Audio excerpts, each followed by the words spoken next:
My name is Emily, and if there's one thing I've learned, it's that family doesn't always mean kindness.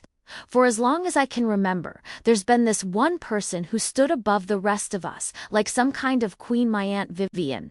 At every family gathering, she made sure everyone knew she was rich, powerful, and untouchable.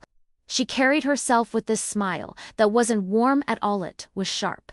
The kind that cut you down without her even raising her voice. Tonight, I walked into this beautiful restaurant where my whole family was already waiting. The air smelled of roasted garlic and wine, the lights were golden and soft, and the sound of laughter floated across the room. I clutched my small bag a little tighter, taking a deep breath as I stepped toward the table.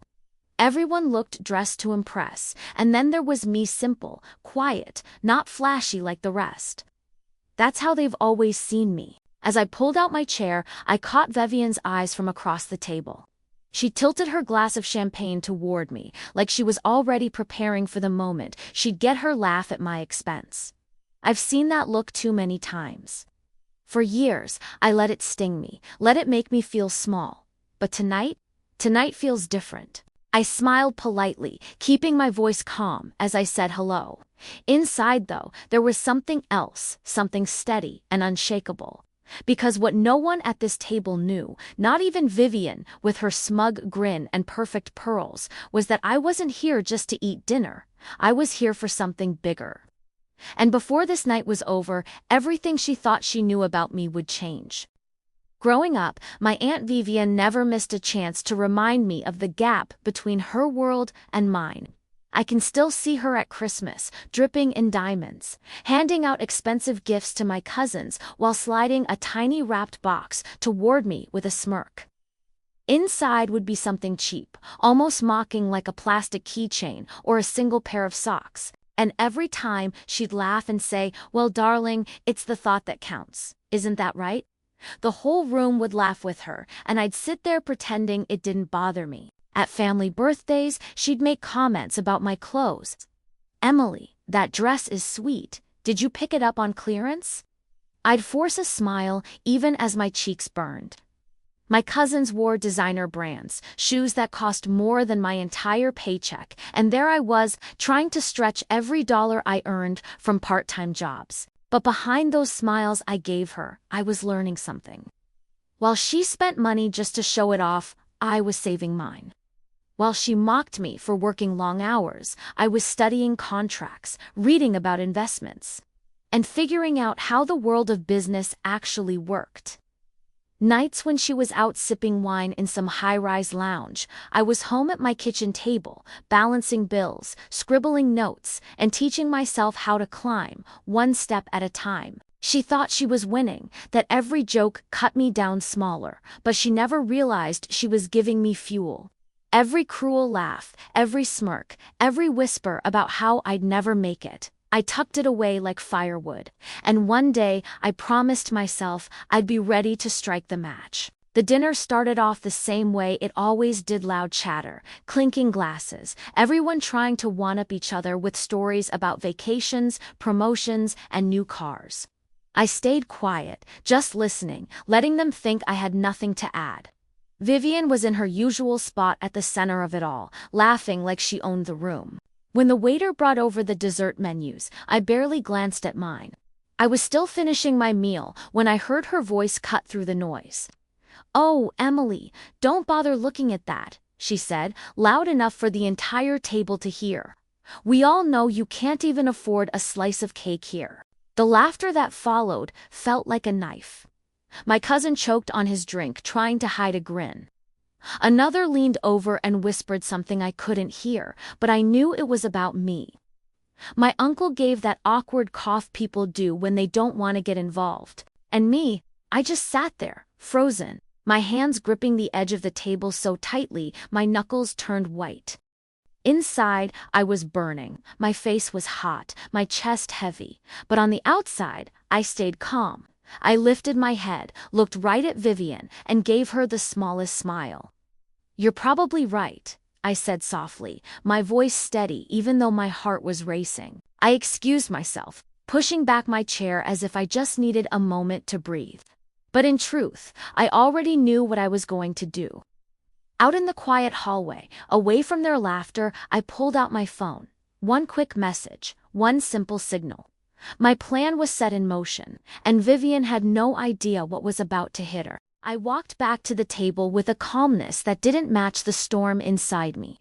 Vivian was mid-laugh, probably retelling her little joke about me for the second time. I sat down without a word, folding my napkin neatly in my lap. A few minutes later, I noticed the general manager, Rosa, approaching. She carried a sleek folder in her hands, her eyes meeting mine with a knowing look. "Miss Carter," she said with a smile. "Everything is ready for your signature." The table went silent. My family looked around, confused, while Vivian raised her brow like she couldn't believe someone dared interrupt her spotlight. I reached for the folder, opened it slowly, and pulled out the final page. The pen felt heavy in my hand, but my signature flowed smooth and steady. I closed the folder, slid it back across the table, and finally looked up. "I suppose now's a good time to share some news," I said, my voice clear. "As of tonight, this restaurant belongs to me." The words hung in the air like thunder. My cousins stared at me wide-eyed, my uncle's mouth fell open, and Vivian actually let out a nervous laugh. "You're joking," she said, waving her hand. But then Rosa smiled warmly and announced, "Congratulations, Miss Carter. Welcome, owner of Langley's Steakhouse." The staff began clapping. Chef Mateo stepped out from the kitchen. Jenna, the head server, hugged me, and the whole room seemed to shift. My family sat frozen, but Vivian's face drained of color. She opened her mouth, but no words came out, and me, I simply smiled, letting the moment wash over me. The same woman who mocked me for being too poor couldn't even find her voice now. I sat back down at the table, my heart beating fast, but my face calm. Vivian was still smirking, sipping her champagne like she had already won the night. She didn't notice Rosa, the general manager, walking toward us with that leather folder in her hands. But I did. I stood up just as Rosa reached me, and the room grew quiet. "Miss Carter," Rosa said gently, "everything's prepared. All we need is your signature." The chatter stopped. Every head turned in my direction. I could feel the weight of their stares, but I didn't flinch. I opened the folder, picked up the pen, and signed my name across the page. My hand didn't even shake. I closed it, set the pen down, and looked straight at my family. "I think it's time you all knew," I said. My voice wasn't loud, but it carried. "This restaurant, it belongs to me now." There was a pause, like the whole room forgot how to breathe. My cousin gasped. My uncle blinked in disbelief, and Vivian laughed too sharp, too nervous. "Don't be ridiculous, Emily," she said. "You own this place." Rosa smiled and spoke clearly. "Congratulations, Miss Carter. The transfer is complete. You are now the official owner of Langley's." The staff applauded, stepping forward to shake my hand to thank me. Chef Mateo gave me a proud nod. Jenna clapped with tears in her eyes, and in that moment, everything shifted. Vivian's smile collapsed, her face went pale, her glass trembling in her hand.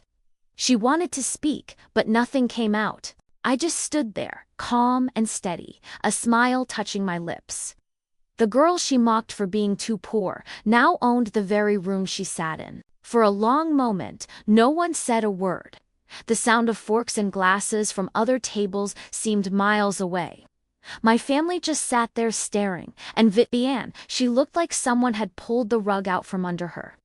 Her lips parted, but all she managed was a shaky laugh. "Emily, really," she said, forcing a smile. "This little stunt, it's cute, but you don't expect us to actually believe." I cut her off, my voice steady. "It's not a stunt. This is mine now. Every chair, every light, every plate of food that comes out of that kitchenette, all belongs to me." Her smile twitched. She looked around the table for backup, but nobody moved. My cousins avoided her eyes. My uncle sipped his drink just to have something to do with his hands. I turned, speaking not just to her, but to everyone in that room. "I didn't do this to embarrass anyone. I did this because I know what it's like to be dismissed, to be laughed at. I'll run this place differently." with respect, for the staff, and for the people who walk through that door. There was clapping again from the employees, louder this time, filling the silence my family left behind. I saw pride on their faces, not mockery. Vivian tried one last time. You can't be serious, she whispered, her voice trembling. I looked straight at her, calm as ever. Dead serious. And that was it. The room belonged to me. Not just because of the papers I signed, but because, for the first time, I wasn't the girl at the edge of the table anymore. I was the one standing at the center. When the clapping died down, the room felt different, lighter somehow, as if the air itself had shifted. My family sat in silence, their plates half finished, their voices gone. One by one, they pushed back their chairs.